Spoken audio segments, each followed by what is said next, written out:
Assalamu alaikum. Wato mutane da yawa sun yi kira dan na dan ba da takaitaccen tarihin wato Lieutenant Colonel Muhammad Abu Ali wanda aka fi sani da Colonel Abu Ali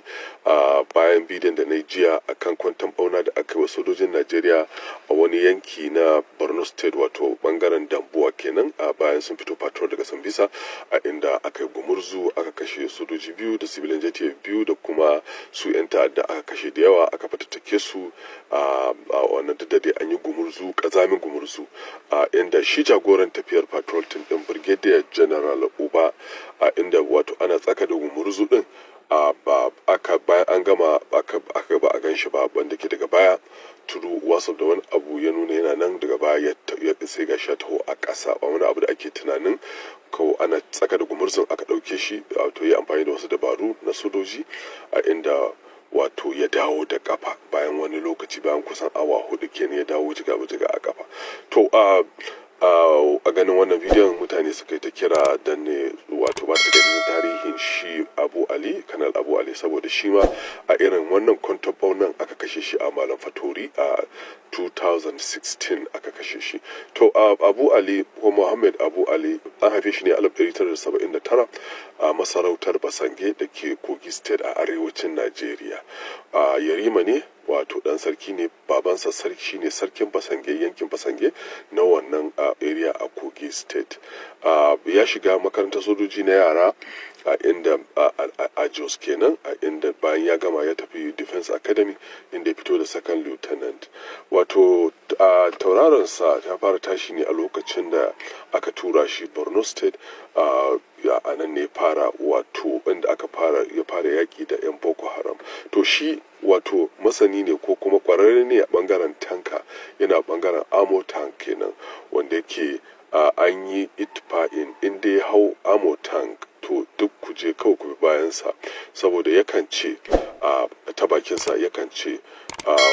inda kuka bashi ammo tank ya shiga ya to ku bi bayansa zai muku aikin 95% ku kawai ku rage 5% din wato kaso 95 zai muku aiki saboda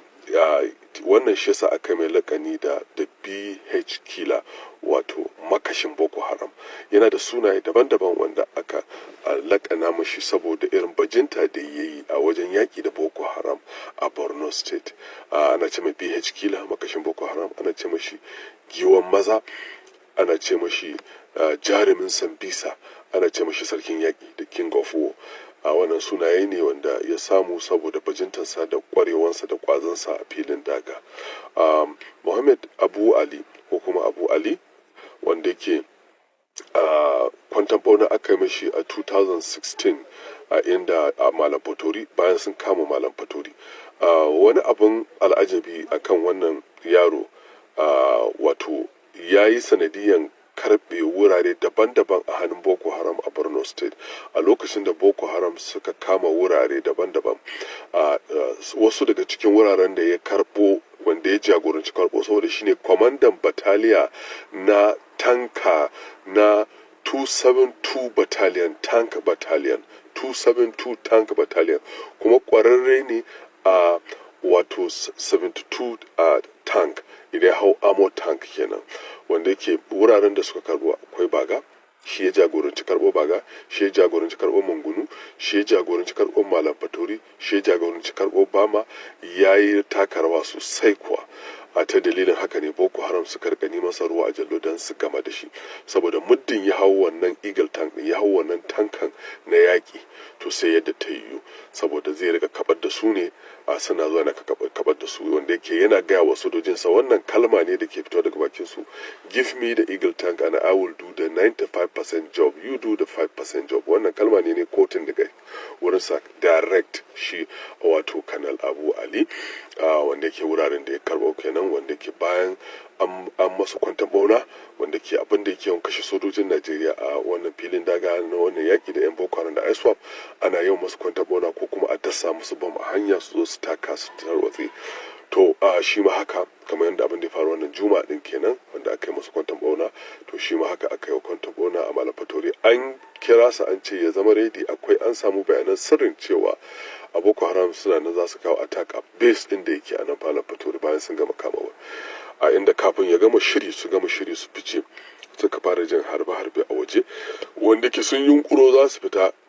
ya ce ma sojojinsa su bari, saboda shi he lead from the front, wato soja kenan, shi ne yake kan gaba a duk inda aka je. In yana kan tanka ne shi a kan gaba, su bi shi a baya. In a ƙasa ne shi yake gaba, ana bin sa a baya. To a inda ya fito dama an gama shiri, akwai sniper wanda daga nesa aka saita su aka abin nan, to wanda ke wannan kwantabonan da aka yi masu kenan, wanda ke duk da dai akwai different account. Wasu sun ce yana kan tafiya ne aka bude masu wuta, wasu kuma sun ce ya fito ne haka, wanda ke wasu sun ce za su fita, su ya ce a bari ni in je in duba. Da wani abin bajinta ne, bayan ya rasu wato an bashi lambar yabo daban-daban, an bashi lambar CON, Commander of the Order of Nigeria, sannan an promoting din shi posthumously, wato bayan ka rasu an promoting din shi from lieutenant colonel to colonel. Ba a lokacin da suka kama baga an yi kazamin fada, an kashe mutane a baga.